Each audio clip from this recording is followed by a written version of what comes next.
আগের দিন আমি আমার হসপিটালে যাওয়ার কাহিনী একটা শেয়ার করেছিলাম।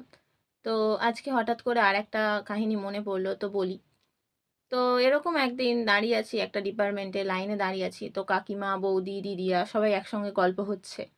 তো আমাকে হঠাৎ করে একটা দিদি কাছে টেনে নিয়ে বলল, হাত ধরে কাছে টেনে নিয়ে আমাকে বলছে যে, দেখো তোমাকে একটা কথা বলি, তুমি কিছু মনে করো না। তুমি তো দেখতে কালো, দেখতে খারাপ আমার মতোই। তো তুমি কোনো কাজ করে নিজের যোগ্যতায় দাঁড়িয়ে তবেই কাউকে বিয়ে করো।